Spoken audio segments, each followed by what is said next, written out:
सनकादिक ऋषि कह रहे नारद जी,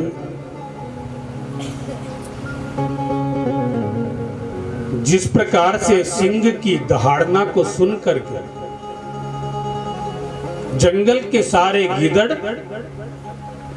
भाग जाते हैं, उसी प्रकार से इस भागवत रूपी सिंह की गर्जना को सुन करके जो है हमारे संसार रूपी जो ये पाप है वो सारे दूर भाग जाते हैं।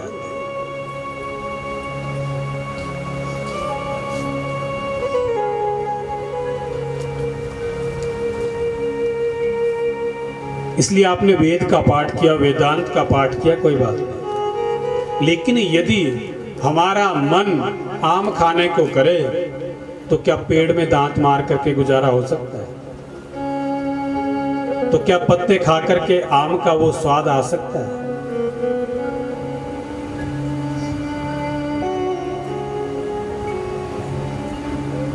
सनकादिक ऋषि कह रहे नारद जी,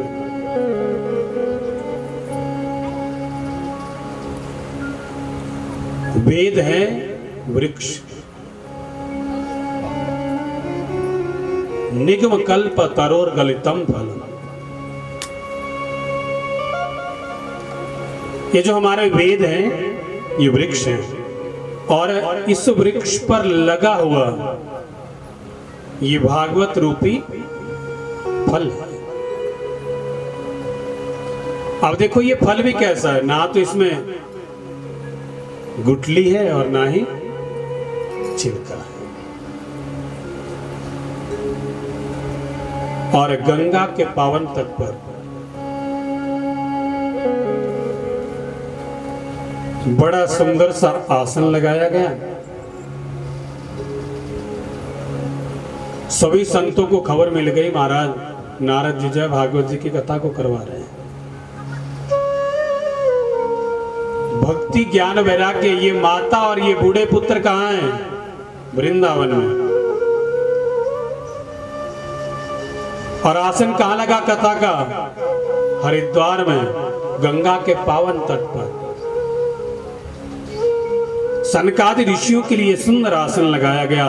चारों भाई आसन पर विराजमान हुए और नारद जी का पता चला सभी को महाराज भागवत जी की कथा करवा रहे हैं। और उत्तराखंड से सारे संत लोग अपनी अपनी कंदराओं से निकल करके और कहाँ गंगा जी के पावन तट पर आकर के पहुंचे।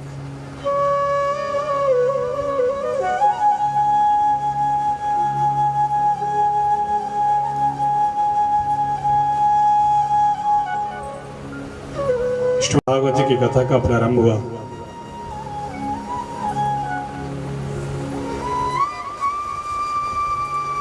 एक दिन बीता, 2 दिन बीते, इसी प्रकार से जैसे ही कथा का प्रारंभ हुआ, कथा दिन प्रतिदिन आगे बढ़ने लगी।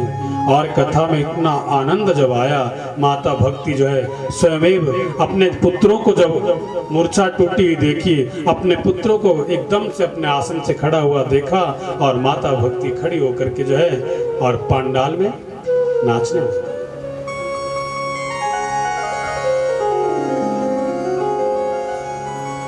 श्री कृष्ण गोविंद हरे मुरारी, हे नाथ नारायण वासुदेव।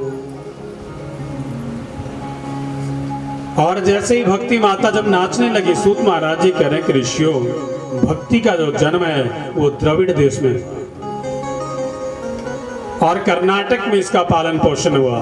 और पंढरपुर जैसे देशों में जो है माँ भक्ति का आज भी दर्शन होता है। लेकिन जैसे ही ये गुजरात में आकर के जब पहुंची, गुर्जरे जीर्णताम गता, वहां आकर के ये जीर्ण हो गए।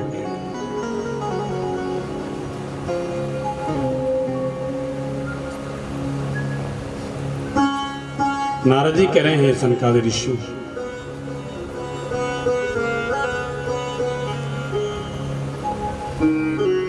देखो एक बात है, यदि जीव अपनी भक्ति के द्वारा भगवान को प्राप्त कर ले कोई बड़ी बात नहीं, क्योंकि वो भगत है। और बोले अगर एक ज्ञानी अपने ज्ञान के द्वारा यदि प्रभु की प्राप्ति कर ले तो भी कोई बड़ी बात नहीं, क्योंकि वो ज्ञानी है। लेकिन जो ना ज्ञानी है ना भगत है, और वो जीव जो है कैसे उस परम पिता परमात्मा को प्राप्त कर सकता है।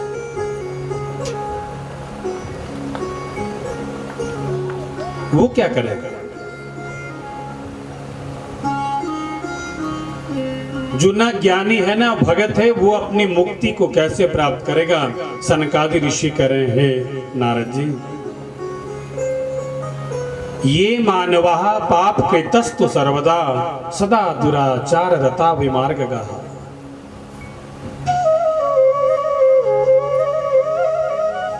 क्रोधाग्नि दग्धा कुटिलाश्च कामिनः सप्ताह यज्ञेन कलो पुनन्ति।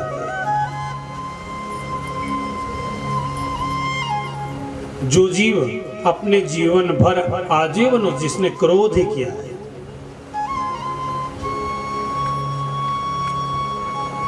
सदा दुराचार रता विमार्ग का, उल्टे ही मार्ग पर चला रहा, कभी किसी का भला नहीं किया,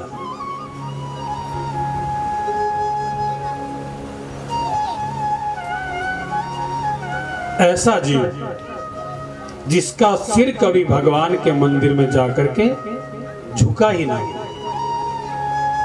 ऐसा जीव भी यदि सप्ताह यज्ञेन कलो पुनन्ति ते, 7 दिन तक यदि श्रीमद् भागवत जी की कथा को श्रवण कर ले तो उस जीव का बेड़ा भव से पार हो जाए।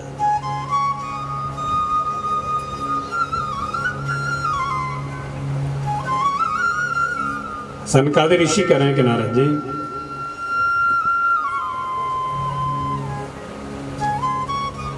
जो जीव निष्काम भाव से प्रभु का भजन करता है, सुनता है, यत् फलम नास्ति तपसा न योगेन न समाधि तत्फलम लभते सम्यक कलौ केशव कीर्तना। देखो, अगर राजा परीक्षित अगर चाहते हुए आगे कथा आएगी तो वो कलयुग को मार सकते थे। राजा परीक्षित इतने सामर्थ्यवान थे, लेकिन राजा परीक्षित ने कलयुग को क्यों नहीं मारा? कलयुग ने कहा कि महाराज देखो, मेरे अंदर सारी बुराइयां ही है, मेरे अंदर सारी बुराइयां ही है, लेकिन एक अच्छाई भी है। बोले अच्छाई कौन सी है तेरे अंदर? कि महाराज, जो सतयुग में, त्रेता में, द्वापर में हजारों वर्षों तक बैठ करके भी जो संतों के शरीर में मिट्टी लग गई, लेकिन तब भी भगवान की प्राप्ति नहीं हुई। जन्म जन्म मुनि जतन कराही, अंत राम कहीं आवत नहीं। वही जीव इस कली काल में यत् फलम नास्ति तपसा न योगेन न समाधि न तत्फलम लभते सम्यक कलौ केशव कीर्तनाद। अगर कलयुग का जीव, कलयुग का प्राणी केवल मात्र एक घड़ी आधी से बुनियाद, तुलसी संगत साधकी कटे कोटि अपराध। एक घड़ी होती है 24 मिनट की, और उससे आधी घड़ी 12 मिनट की, उसका भी पौना सा हिस्सा केवल मात्र 3 मिनट अगर घर में बैठ करके जीव नित्य प्रति यदि प्रभु का भजन करता है, प्रभु का सुमिरन करता है, तो समझ लो उस जीव का बेड़ा भव से पार हो जाता है। बोली बांग के बिहारी लाल की। कलयुग ने कहा महाराज ये अच्छाई है मेरे अंदर। कलयुग में बैठ करके जीव यदि केवल मात्र 3 मिनट भी प्रभु का भजन यदि करेगा तो समझ लो उसका बेड़ा भव से पार हो जाएगा। श्री सूत महाराज जी कह रहे ऋषियों, इसलिए जो है कली काल में विशेष रूप से क्या करना चाहिए? कलौ केशव कीर्तना, खूब भजन करना चाहिए।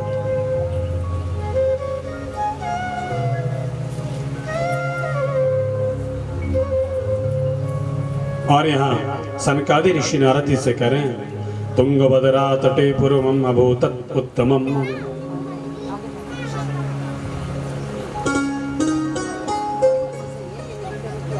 तुंगभद्रा नदी के तट पर है नारद जी एक बड़ा सुंदर सा गांव है, और उस गांव में एक आत्मदेव नाम के ब्राह्मण,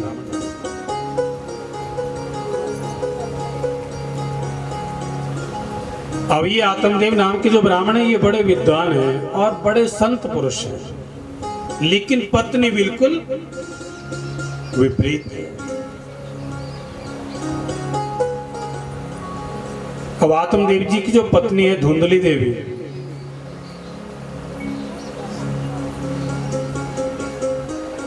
इसका नित्य प्रति का नियम है कि भोजन करने के बाद पूरे गांव का अगर फेरा ना काट ले तो भोजन हजम नहीं होता। यहाँ की बात वहां और वहां की यहाँ जब तक ना पहुंचा ले तब तक भोजन हजम नहीं होता। और आत्मदेव जी इतने संत पुरुष हैं कि हमेशा परोपकार में ही लगे रहते हैं।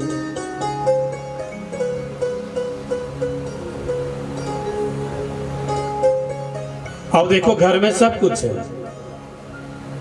धन धान्य से परिपूर्ण है, लेकिन संतान नहीं। आत्मदेव जी के गौशाला में जो माता गौ बंदी है उसके भी संतान नहीं होते। आत्मदेव जी घर में अपने यदि तुलसी भी लगाते हैं तो वो तुलसी भी लग करके जो है फिर सूख जाती है।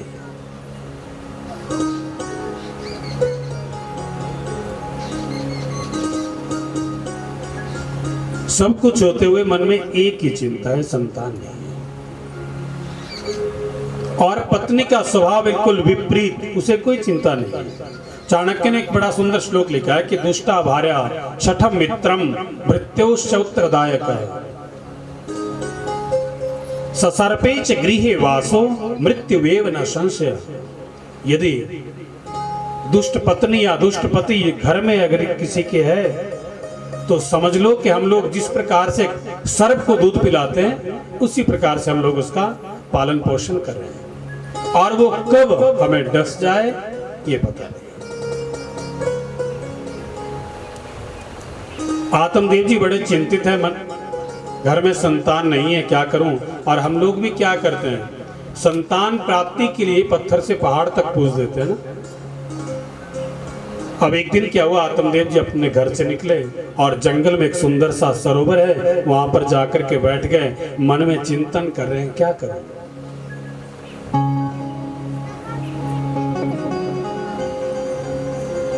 और उतने में क्या हुआ, संत वहां पर आकर के पहुंचे। जैसे ही उन्होंने जल ग्रहण किया और एकदम से आत्मदेव जी उठे, चरणों में प्रणाम किया, रो भी रहे, महाराज मुझे संतान चाहिए।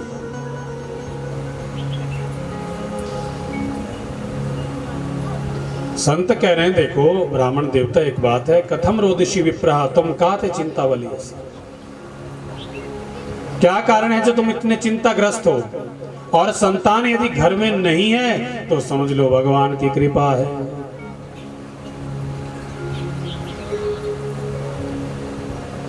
और अब संत जो है आत्मदेव ब्राह्मण के लिए बड़ा ज्ञान दे रहे हैं। मुंचा ज्ञानम प्रजारूपम बलिष्ठा कर्मणो गति विवेकम तू समासाध्य त्यज संसार वासनाम, कि संसार की वासना को त्याग दीजिए महाराज। और यदि आपके घर में संतान है तो भगवान की कृपा है, और यदि नहीं है तो भगवान की महान कृपा है। बोले हम लोग संतान क्यों चाहते हैं, बोले बुढ़ापे में हमारा सहारा हो, है ना, कि महाराज इतना सब कुछ जो मैंने इकट्ठा किया है अब इसे कौन संभालेगा बाद में, इसीलिए संतान चाहते हैं। और हमारे मरने के बाद हमारा पिंडदान कर दे महाराज, वैसा ना। और यहाँ संत कह रहे हैं कि आत्मदेव जी पिंड नाम है शरीर का, और जब तक हम लोग अपने शरीर के द्वारा सत्कर्म नहीं करेंगे, आटा मलने से कुछ होने वाला नहीं है। और अगर आटा मलने से ही कुछ होगा तब तो बोरी की बोरी मल दो, नीचे दरिया में जाकर के समझ लो हमारे पूर्वज चले गए वैकुंठ को सीधे ना। आटा मलने से कुछ होने वाला नहीं है। पिंड नाम है शरीर का, और जिस जीव ने अपने शरीर के द्वारा सत्कर्म नहीं किया, किसी का भला नहीं किया, समझ लो उसके पिंडदान जितने मर्जी करते रहो कुछ होने वाला नहीं।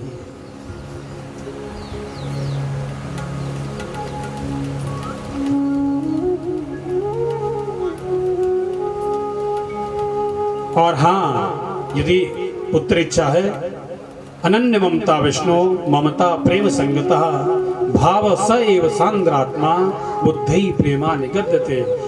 गोविंद को अपना पुत्र मान लो, प्रभु को अपना पुत्र मान करके उनका भजन करो, पूजन करो, और इस संसार की वासना को त्याग करके प्रभु को अपना पुत्र मान करके उनका भजन करो। और जैसी ममता इस संसार से लगा करके रखी ना, अपनी पुत्र से अपनी पुत्री से, वैसी ममता जो है प्रभु के चरणों में लगा लो, जीव का बेड़ा भव से पार हो जाएगा। आत्मदेव जी कह रहे हैं संतों के साथ यही तो दिक्कत है, जाओ कुछ मांगने के लिए और ये अपने प्रवचन शुरू कर देते हैं, बोली वांग के बिहारी लाल की। आत्मदेव जी कह रहे महाराज ज्ञान तो मुझे बहुत है, ज्ञान नहीं चाहिए मुझे संतान चाहिए। महात्मा जी ने अपनी झोली से एक फल निकाला और फल निकाल करके आत्मदेव जी को दे दिया, और साथ में क्या कह दिया कि इस फल को जाकर के अपनी धर्म पत्नी को खिला देना। बोली वांग के बिहारी लाल की, बोली वांग के बिहारी लाल की। श्री कृष्ण गोविंद हरे मुरारी, हे नाथ नारायण वासुदेवा। श्री कृष्ण गोविंद हरे मुरारी, हे नाथ शाबाश जोर से श्री कृष्ण गोविंद हरे मुरारी, हे नाथ नारायण वासुदेवा।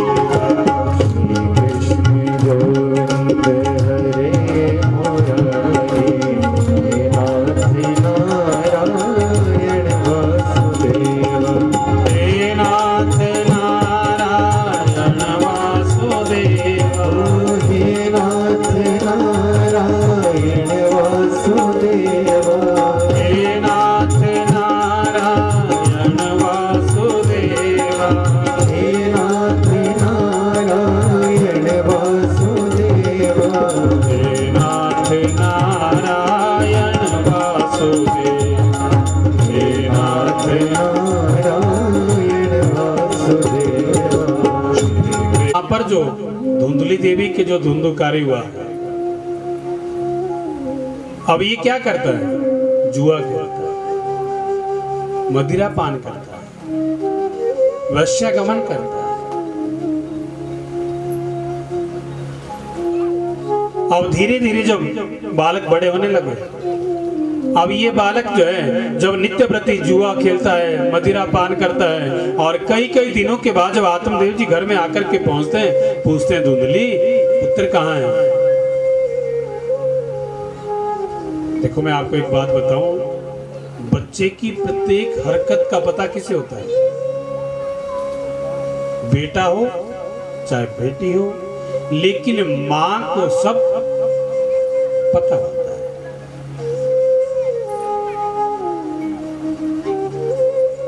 ये अलग बात है कि आप बच्चे बड़े हो गए बोल देते मम्मा आपको पता नहीं लगता ना, बोलते ना।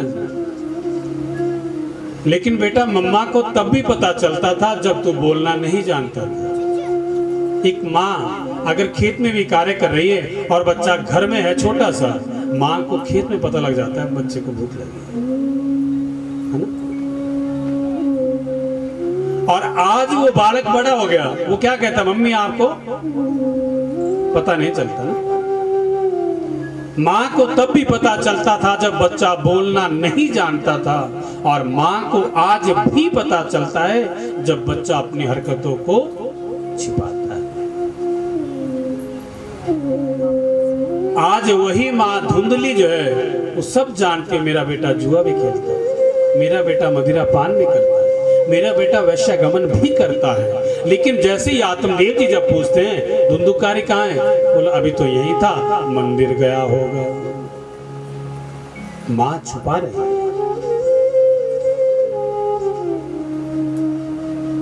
आत्मदेव जी बोले सोचते हैं सच में मंदिर गया होगा। और यही करते करते नित्य प्रति जब दिन बीतते गए, और एक दिन क्या हुआ कि जब घर का सारा धन जब खत्म हो गया जुआ खेल के, आज वही धुंधुकारी अपने घर में आकर के पहुंचा, माँ से धन मांग रहा है। माँ कह रही बेटा अब तो मेरे पास कुछ भी नहीं। आज ये बेटा अपनी ही माँ को अपने ही घर से धक्के मार करके बाहर निकाल रहा है। और आज ये मन में विचार कर रही है धुंधली देवी, क्या रे मुझे तो इससे अच्छा मर जाना चाहिए।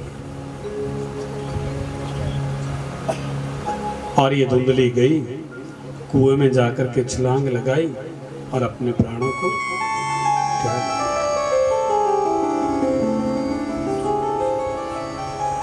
कई दिनों के पश्चात जब आत्मदेव जी आज अपने घर में आकर के पहुंचे, सारे वृतांत का जब पता चला, मन में विचार कर रहे, अरे महात्मा ने ठीक कहा था,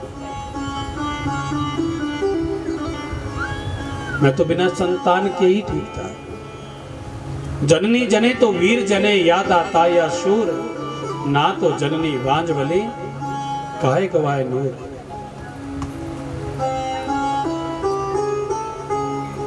रात्रि में आत्मदेव जी बैठे हैं, रो भी रहे हैं और मन में एक ही चिंता खाए जा रही है, मैं संतानहीन ही अच्छा था।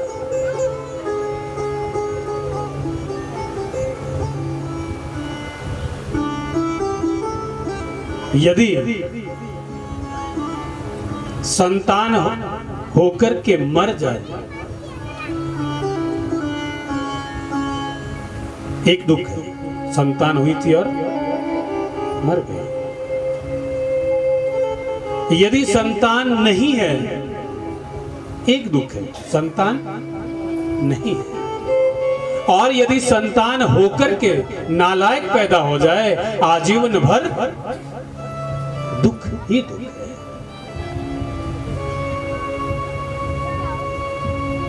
देखो हम लोग भी यज्ञ करते हैं ना, मैंने कहा ना कि हम लोग पत्थर से पहाड़ तक पूछ देते हैं, महाराज मेरे घर में भी संतान हो जाती। अगर किसी की बेटियां हैं, महाराज मेरे बेटा हो जाता ना। क्या कभी हमने पुत्र प्राप्ति की इच्छा की? पुम नाम नरकस्य त्र नाम त्रायते, जो पुम नाम नरक से तारे उसे पुत्र कहा जाता है। हम लोग बोलते हमारा बेटा चाहिए था। बेटा होता है जो बांट करके अपना हिस्सा खा देता है, कि महाराज लड़का चाहिए था। लड़का होता है जो लड़ लड़ के अपने माँ बाप से सारा हिस्सा खा जाता है। इसलिए यदि इच्छा है, अगर यज्ञ करना चाहते हैं तो पुत्र प्राप्ति के लिए करो, बेटे या लड़के के लिए नहीं।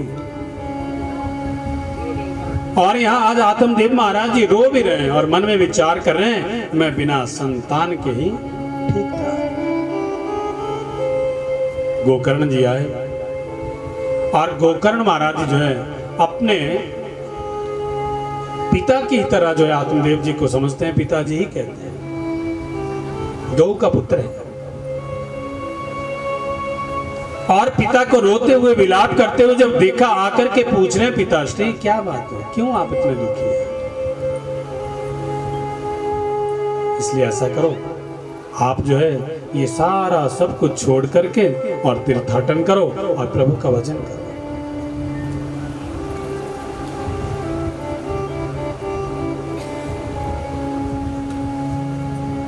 देहेस्तिमांस रुधिरम अभिमतिम त्यजत्वम जाया सुतादीशु सदा ममता विमुंच। सारे संसार की वासना को त्याग करके प्रभु का भजन करो। ये हाड और मांस का जो मोह है इसे छोड़ करके तीर्थाटन करो, प्रभु का भजन, प्रभु का सुमिरन करो।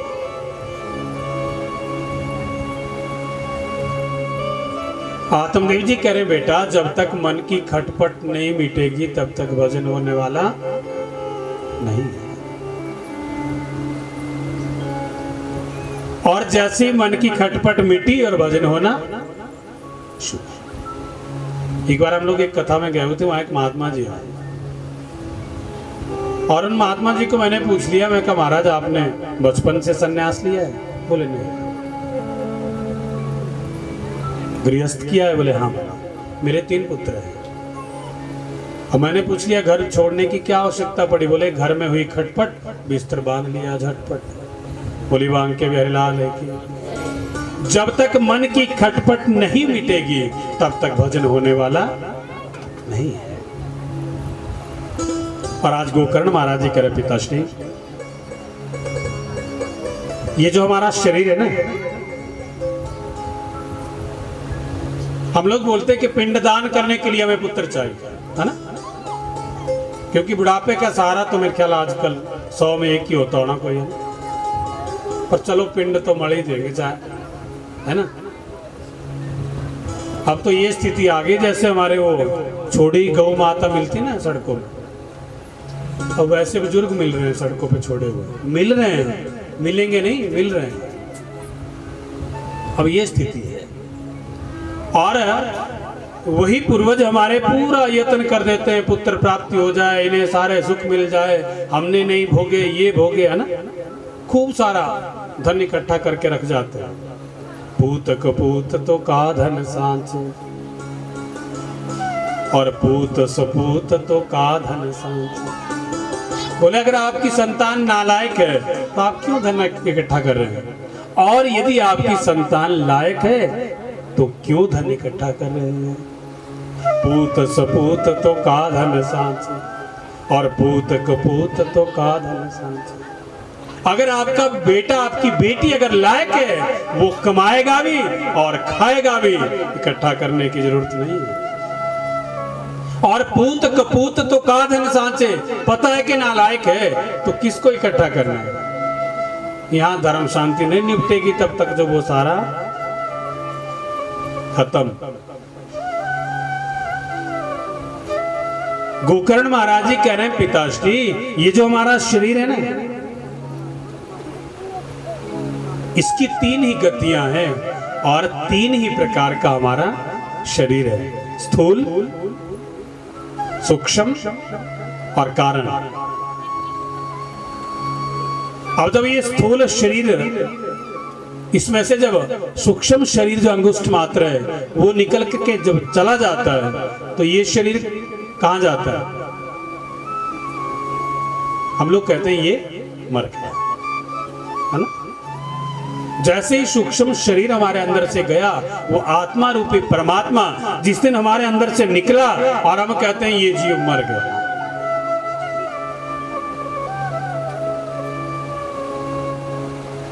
अब तब पिंडदान किसके लिए करेंगे? क्योंकि आत्मा तो ना जलती है, ना मरती है, ना जन्म लेती है, ना जल से गीली होती है ना?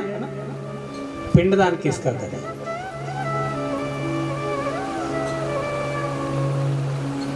और ये जो स्थूल शरीर है ये जल करके राख हो गया।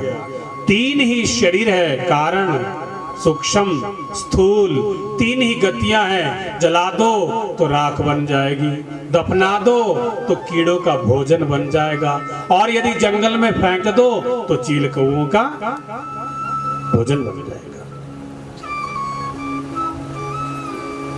इसी तरह से 3 ही शरीर है। स्थूल शरीर जब सूक्ष्म शरीर निकल करके चला गया, वो आत्मा चली गई, स्थूल शरीर का प्राणांत हो गया, उसे तो जला दिया गया। अब बचा कारण शरीर। ये कारण शरीर जो हमारा होता है, जब शमशान घाट से अंतिम समय में हम अस्थियां लेकर के जब घर आते हैं, उन्हीं के साथ वो कारण शरीर भी हमारा वापस उसी घर में आकर के पहुंच जाता है। अब आप लोग जब किसी के घर में मृत्यु होती है देखते होंगे, वहां मिट्टी का घड़ा लटका हुआ होता है ना, उसमें पानी डाला हुआ होता है, थोड़ा सा दूध डाल करके रखते हैं, नीचे क्या रखते हैं? गोबर, और उसमें दुर्वा लगा करके रखते हैं। वहां पर आकर के वो कारण शरीर बैठता है।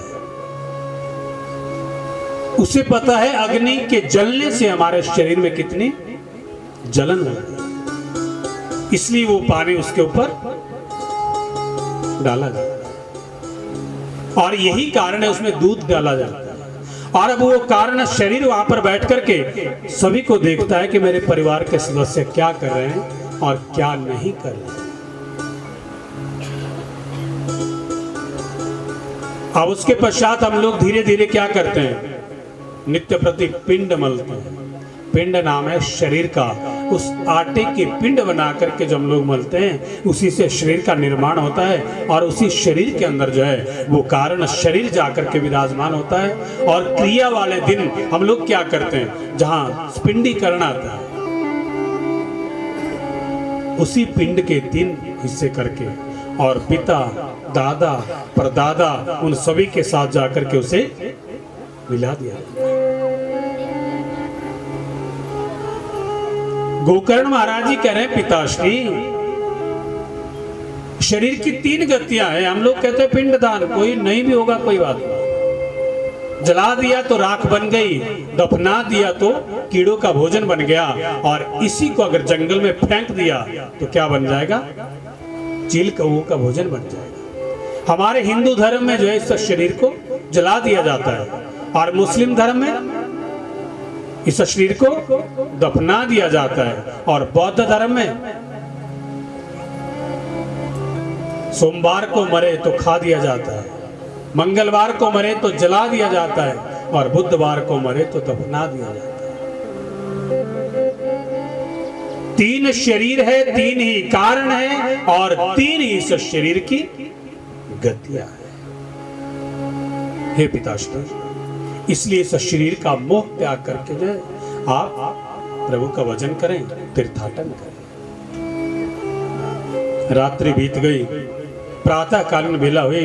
आज जो है ये सारा मोह जो है आत्मदेव जी का दूर हो गया। पुत्र के द्वारा दिव्य ज्ञान जब दिया गया, प्रातः कालीन बेला में उठे और आत्मदेव जी जो है तीर्थाटन करने के लिए चल पड़े।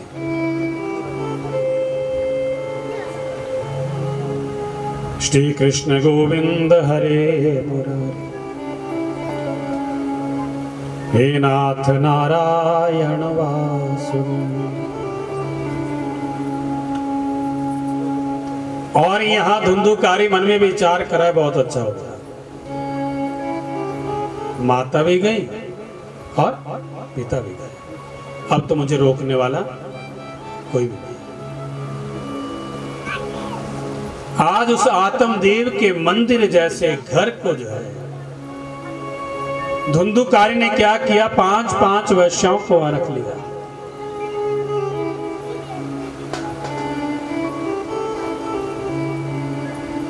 मदिरा पान कर रहे हैं, जुआ भी वहीं पर खेल रहे हैं। और एक दिन उसी धुंधुकारी ने राजा के महलों में चोरी की, बहुत सारा धन लेकर के आए, और 5 वैश्याओं ने जब वो धन देखा, धुंधुकारी से पूछा कहां से लेकर के आए हो। वैश्याएं मन में विचार करिए, राजा के द्वारा ये पकड़ा जाएगा और ये तो मारा ही जाएगा, लेकिन हमें भी मरवाएगा। अब जैसे ही रात्रि हुई, धुंधुकारी जो अपने बिस्तर पे जाकर के चुपचाप सो गए। 5 वैश्याओं ने क्या किया, उसी के साथ उसे बांध दिया और उसे मारने लगे। अब जब धुंधुकारी का प्राणांत नहीं हो रहा है, जलते हुए अंगारों को जो है धुंधुकारी के मुखमंडल में डाला, धुंधुकारी का प्राणांत हुआ। वहीं पर जमीन में दफना करके वो 5 वैश्याएं जो है सारा धन लेकर के वहां से चली गई।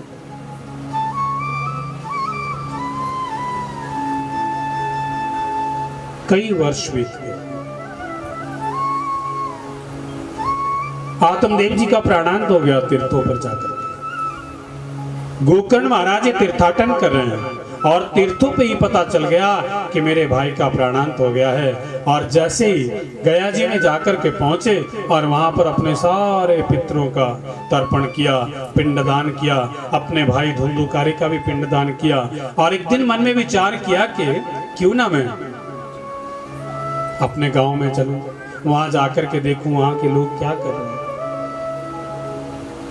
लेकिन आज गोकर्ण महाराज जी दिन में नहीं, रात्रि में आकर के पहुंचे। और रात्रि में आकर के जब पहुंचे और एक वृक्ष के नीचे बैठे हैं, और उतने में क्या हुआ, बड़े जोर जोर की आवाजें आने लगी।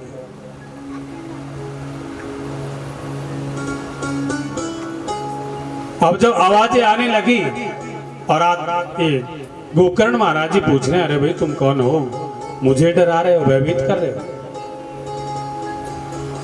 अपने कमंडलू से जल लिया, जैसे ही छिड़का एकदम से जो है, अब धुंधुकारी कह रहा है, अहम भ्राता तो दियो धुंधुकारी नाम का।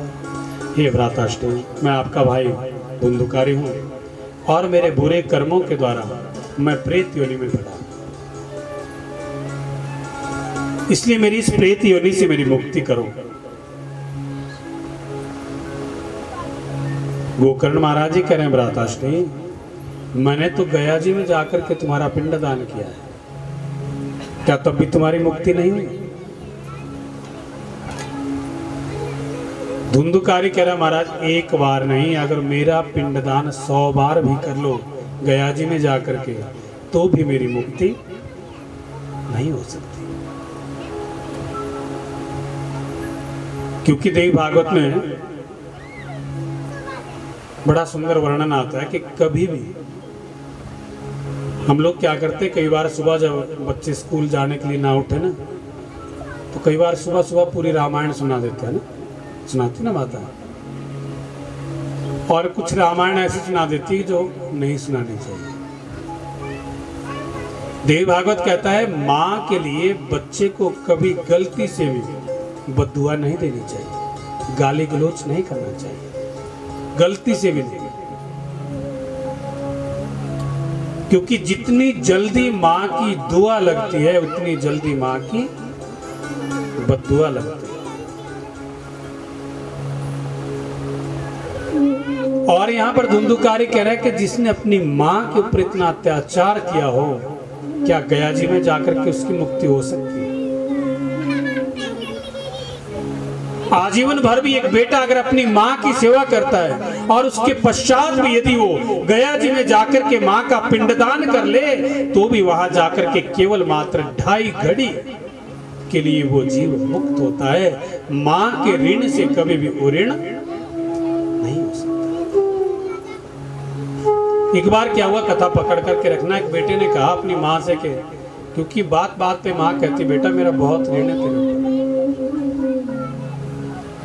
अब जब बेटा छोटा सा था तब से ये बात सुन रहा था, बड़ा हो गया, सुनते सुनते बेटा थक गया, कहता माँ तू एक बात बता, तेरा ऋण है क्या मेरे ऊपर, मैं उतार ही। माँ कहती है बेटा तू मेरा ऋण नहीं उतार सकता। बोले ना, आज मैं तेरा ही ऋण उतारूंगा पहले। और माँ कह रही अपने बेटे से कि बेटा अगर तू मेरा ऋण उतारना चाहता है तो चल ठीक है, एक काम करो, आज रात को तुम मेरे साथ सो। बेटा मन में विचार कर रहा है, एक रात की तो बात है, कोई बात नहीं। अब रात्रि का प्रथम पहर आया, दोनों माँ और पुत्र बैठे हैं। माँ ने बड़े प्रेम से कहा, बेटा बहुत जोर की प्यास लगी है, पानी पीना चाहती है। अब प्रथम पहर है, बेटा बड़ा प्रसन्न चित्त होकर के गया, पानी का गिलास लेकर के आया, अपनी माँ के पास दिया। लो, माता ने एक घूंट ली और सारा पानी बेटे के बिस्तर पर गिरा दिया और फिर दोनों बैठ गए। रात्रि का दूसरा पहर आया, बेटे को थोड़ी नींद आने लगी, बिस्तर तो गीला है। अब जैसे ही थोड़ी नींद आने लगी, माँ ने देख लिया बेटे को नींद आ रही, एकदम से कह रही, बेटा बहुत जोर की प्यास लगी है, थोड़ा पानी पिला दो। बेटा फिर गया, पानी का गिलास लेकर के आया, माँ के लिए दिया। माँ ने एक घूंट पानी की ली और सारा पानी बेटे के बिस्तर पर गिरा दिया। बेटे को थोड़ा गुस्सा आना शुरू हो गया। रात्रि का तीसरा पहर आया, बिस्तर गीला है, नींद भी आ रही है, और जैसे ही माँ ने देखा बेटे को नींद आ रही है, फिर कह दिया, बेटा मुझे बड़ी जोर की प्यास लग रही है, पानी पिला देगा?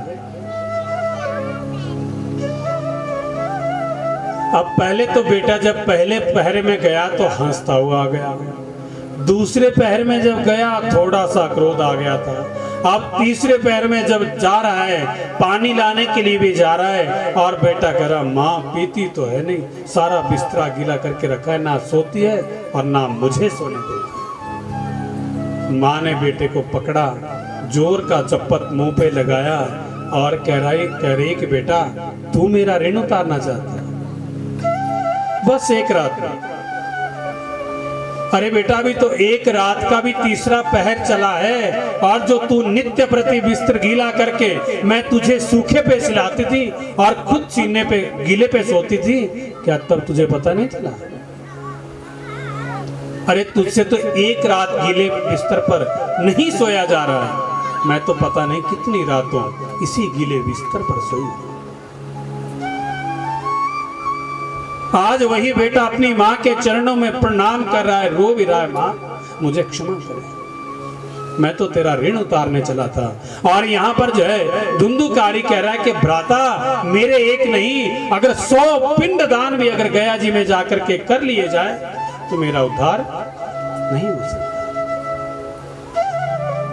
प्रातःकालीन बेला हुई और गोकर्ण महाराज जो है ये सूर्य नारायण के शिष्य हैं। अब जैसे ही प्रातःकालीन बेला में सूर्य उदय हुआ, गोकर्ण महाराज जी ने प्रणाम किया और पूछ रहे महाराज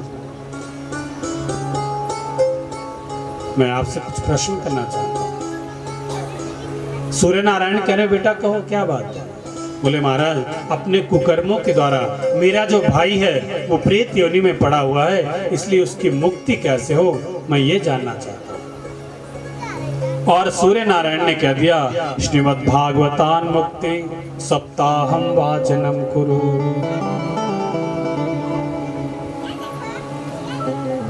तुम्हारे भाई की अवश्य मुक्ति होगी, लेकिन 7 दिन तक जो है इसे श्रीमद् भागवत की कथा का श्रवण करवाओ, पान करवाओ। आज गोकर्ण जी महाराज जो है श्रीमद् भागवत जी की कथा को कह रहे हैं और सभी ग्रामवासी वहां पर एकत्रित हो गए। लेकिन अब ये जो धुंधुकारी है ये तो प्रेत आत्मा है, एक जगह पर बैठ नहीं सकती। हवा का झोंका आया यहाँ, हवा का झोंका आया वहां, अब कैसे कथा को श्रवण कर रहे हैं। वहीं पर जो है सुंदर सा जो पांडाल बनाया गया है, वहीं पर वेदी के दक्षिण तरफ बांस का डंडा है, उसी बांस के डंडे में जो है होल होता है ना बीच में, उसी होल में जाकर के ये धुंधुकारी जो प्रेत है वो जाकर के बैठ गया। और जैसे पहले दिन की कथा हुई और पहली ग्रंथि फट गई, जैसे दूसरे दिन की कथा हुई बांस की दूसरी ग्रंथि जो है वो फट गई। इसी प्रकार से 7वां दिन जब आया, 7वें दिन 7वीं गांठ बांस की फटी और यहाँ पर नारायण के जो पार्षद है वो सुंदर सा विमान लेकर के उस धुंधुकारी को लेने के लिए आए और गोकर्ण महाराज जी ने रोक लिया, रुको। गोकर्ण महाराज जी कह रहे रुको, अत्रैव बहवः सन्ति श्रोतारो मम निर्मला। यहाँ तो इतने सारे लोग कथा सुनने वाले और एक व्यक्ति के लिए भी मान आया, ये नहीं हो सकता। नारायण के पार्षद कह रहे गोकर्ण महाराज जी, जो जीव दत्त चित्त होकर, क्योंकि कथा के पांडाल में सारे श्रोता नहीं आते, सारे श्रोता नहीं होते।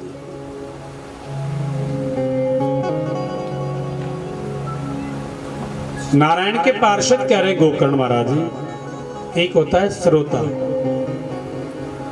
एक होता है सोता और एक होता है श्रोता। अब जो सबसे सुंदर इनमें होता है वो कौन होता है? सोता, है ना?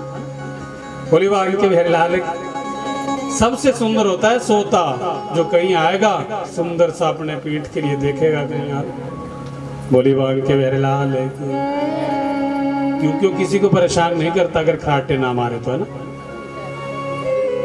आएगा और चुपचाप। और एक बात आपको बताऊं, जिसको दो दो तीन तीन गोलियां खा करके भी घर में नींद नहीं आती, उसको कथा के पंडाल में नींद जरूर आती है।